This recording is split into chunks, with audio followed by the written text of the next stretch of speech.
Welcome to the fourth episode of 214 Square, which is produced on October 17th and airs on October 20th.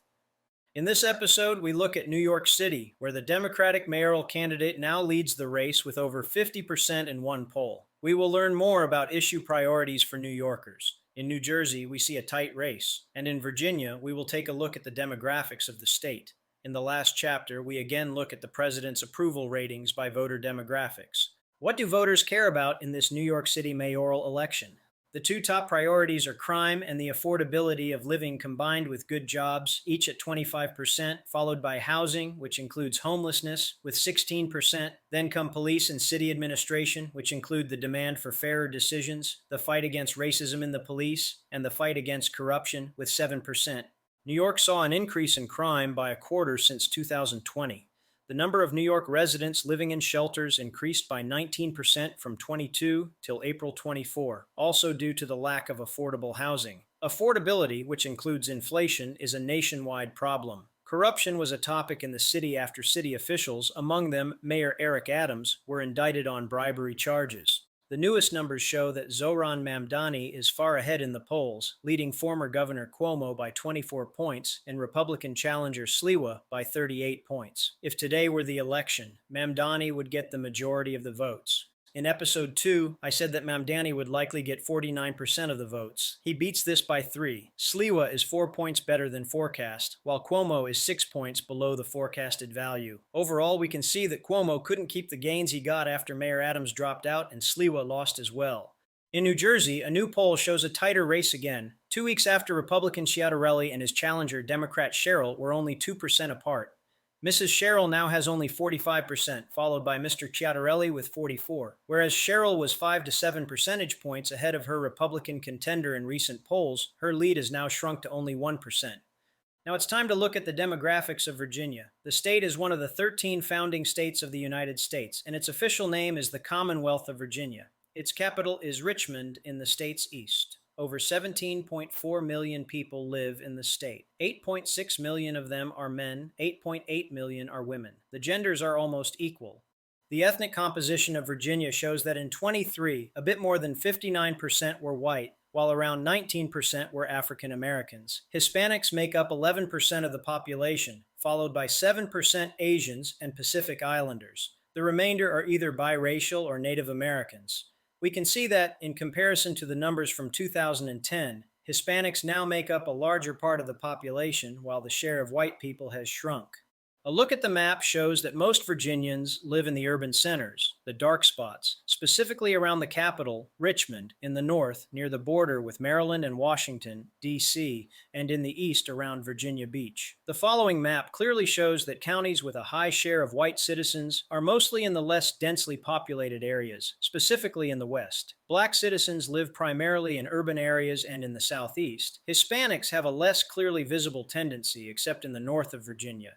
This data will later become more useful to us when we want to forecast the election. Right now, we want to understand how counties in Virginia vote. For this, we have detailed results from 7 elections: the last 3 presidential elections, the last 2 U.S. Senate elections, and the last 2 elections for governor.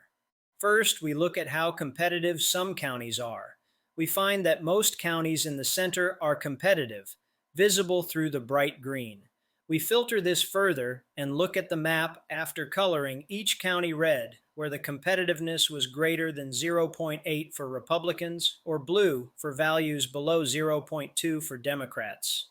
The remaining swing counties and cities are Chesapeake, Chesterfield County, Hopewell, James City County, Lynchburg, Prince Edward County, Stafford County, and Surry County. The next table shows how these counties have voted over the last 8 years in each election. In the next episode, we will dig deeper into these. The current state of the race shows a contest within the margin of error. Democratic candidate Spanberger is only 3 points ahead of her Republican contender, Lieutenant Governor Earle-Sears. Earle-Sears was able to catch up with Spanberger but hasn't overtaken her yet in the polls. With an error margin of plus or minus 3%, a win is now likelier for the Republican than it was in the past. The country is now 20 days into the shutdown, and right now there's no clear sign of either side making the first move toward a compromise to reopen the government. Speaker of the House, Republican Mike Johnson, said that it's possible this could become the longest shutdown in history. The longest one happened during Trump's first term as president. In a new YouGov poll, likely voters were asked again who's to blame for the shutdown. Compared to last week, 4% more now blame Democrats in Congress, and 1% fewer blame Trump and congressional Republicans. 3% fewer see both parties as equally to blame. The newest approval ratings for the president's job show an uptick by 2 points, from -6 to -4. This could be the result of the president's diplomatic mission to the Middle East and the ceasefire he mediated between Hamas and Israel, together with other players in the region. But also, the shift in opinion about who's responsible for the shutdown can affect voters' views of his job performance. In our last look at demographics of likely voters who answered questions about their approval of the president's job, we examined voter groups by annual income. The first group shows voters with an annual income below $50,000. The approval rating moves constantly around 35%, but had an uptick most recently to around 40%.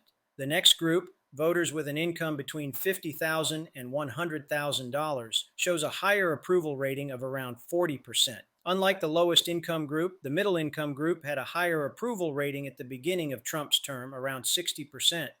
The last group, those who earn over $100,000 per year, started with an approval rating below 50% and has since decreased further to currently 39%. Overall, we can see that higher income voters are increasingly disapproving of the president's job, while lower and middle income voters, though still disapproving, have a better opinion of his performance than last week.